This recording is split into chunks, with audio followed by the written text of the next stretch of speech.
Les forces incroyables de l'Imperium, les influences dévastatrices du chaos et les complexités des peuples Xénos. Il y a tellement de factions dans l'univers de Warhammer 40K que c'est facile de se sentir enseveli, mais j'aimerais vous la proposer sur une façon plus exaltante, plus intéressante, avec les pour et les contre, les forces et les faiblesses. Aujourd'hui, on regarde ensemble quelle faction serait la plus épique pour vous.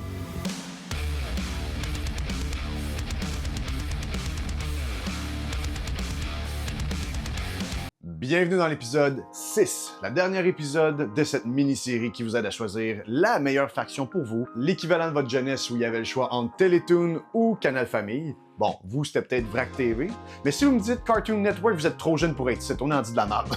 Bref, tout ça pour dire que choisir sa première faction devrait être une expérience le fun et excitante. Comme la dernière fois, il n'y a rien qui bat un gut feeling, fait que si vous voyez une armée que vous trouvez intéressante, allez-y pour ça, il n'y a aucun problème avec ça. Pour ceux qui n'ont pas vu les épisodes précédents, on a 5 autres épisodes, je vous recommande chaudement... 5? Pourquoi j'ai fait 5 par là? On a 5 autres épisodes où est-ce que je vous recommande chaudement d'aller les voir. Donc, pour le dernier menu, nous avons les Space Wolves à la veste de loup, les Black Templars à leur Holy Grail, les Dark Angels dans leur menu secret, et pour finir, les Blood Angels avec leur Bloody Mary.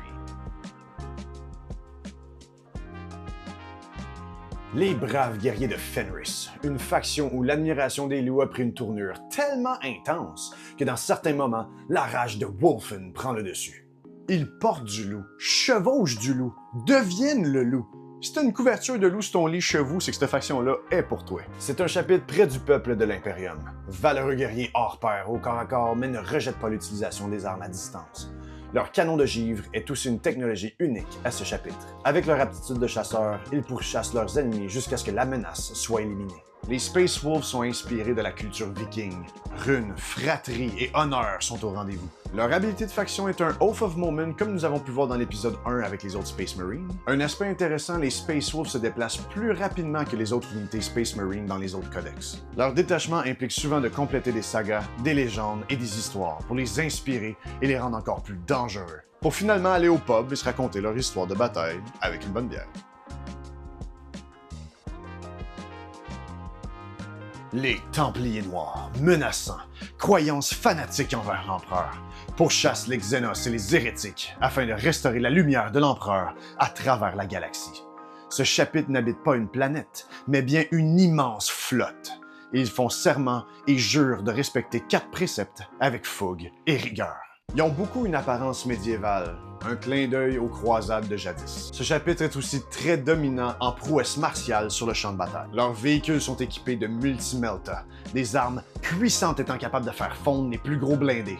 Ou si tu veux faire de la soupe avec de l'infanterie. Contrairement aux autres chapitres de Space Marine, les Black Templars ont une habilité de faction bien à eux. Elle est basée sur les 4 vœux, chacun octroyant des bonus à vos troupes pendant tout le long du combat, allant de pourfendre avec plus d'aisance les êtres psychiques ou de terrasser de plus grandes cibles que soi. Si ta classe à D&D c'est toujours un palier, regarde pas plus loin. Le chapitre ayant servi aux côtés de l'Empereur depuis plus longtemps que tous les autres. Une légion disciplinée et pleine de mystères. Ils sont de redoutables adversaires car ils sont difficiles à vaincre et de fins stratèges, préférant une opération tactique, brutale et efficace. Certains ont quitté les rangs des Dark Angels et ou sombré au chaos, et depuis, c'est une cicatrice. Un symbole de faiblesse qu'ils tentent à tout prix de remédier, pour ramener à l'équilibre le sort de leur chapitre. Ils possèdent des outils et des habiletés qui sont extrêmement pratiques, mais qu'on peut seulement faire une fois par partie. Ce qui en fait autant leur force que leur faiblesse, parce qu'encore une fois, il faut savoir quand et où le faire au bon moment, mais si on attend trop, on pourra peut-être même jamais avoir l'opportunité de le faire. Les Dark Angels ont également une préférence pour les véhicules rapides, mais ils sont pas sponsors par Corona. En bref, les Dark Angels ont parmi leurs rangs des soldats d'élite, durs à vaincre comme une forteresse, ou des motos et overcraft extrêmement rapides. Les ODST, ou les Helldivers de 40K. Le plus vite ils peuvent se faire déployer dans la face de leur ennemi, le mieux ils se portent. Souvent équipés de jump packs, ils se déplacent rapidement sur le champ de bataille et se battent avec une rage sanguinaire qu'on appelle le Red Thirst. Lorsque leur chef fut vaincu et trahi par son frère, chaque Blood Angel reçut comme une sorte de malédiction, des visions des derniers moments de leur défunt leader. Pendant ces visions-là, ils sont pris d'une rage meurtrière. Ça serait facile de les comparer aux World Eaters. Ils sont rouges, sont violents, mais ça reste des loyaux serviteurs de l'Empereur. Comme tous les autres chapitres qu'on a vus aujourd'hui, ils sont vraiment bons au corps à corps. C'est comme ça. Un aspect intéressant que cette faction-là, c'est qu'ils ont accès à des Inferno Pistols. C'est comme des pistols avec Melta. Comme on parlait des multi-Melta des Black Templars, sauf que là, c'est format pistolet. Fait que ça te permet de faire des gros trous au corps à corps. Également, ils ont beaucoup de bonus pour ce qui a trait à faire des charges, les réussir ou être encore plus violents sur la charge.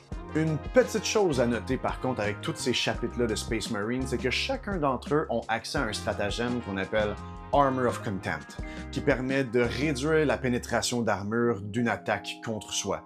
Ce qui veut dire que même sur une faction qui est très... mettons, si on comparait à Barbare, Donjons et Dragons, dans les jeux vidéo, où est-ce qu'ils sont comme très létales, mais très peu d'aspects pour survivre, au moins, avec ce stratagème-là, on peut même rendre des Blood Angels un petit peu plus tenaces, malgré le fait qu'ils sont vraiment axés 100% sur l'offensif. Et voilà! On a fait le tour de toutes les factions jouables de Warhammer 40K. J'espère que ça vous a aidé peut-être à faire un choix pour une première faction, ou bien si ça peut vous donner un petit aperçu de ce que vous allez affronter sur le champ de bataille. Si vous avez aimé le contenu, je vous invite à partager avec les gens autour de vous, ou bien vos chums que vous essayez de initier subtilement dans leur hobby. Vous pouvez également nous supporter en utilisant les liens dans les vidéos description pour faire vos achats en ligne et ou nous aider sur Patreon. Un petit 2$, ça peut mener loin. C'était Yann-Éric de Sur la table, ce fut un plaisir et d'ici à la prochaine, roulez des 6 cards.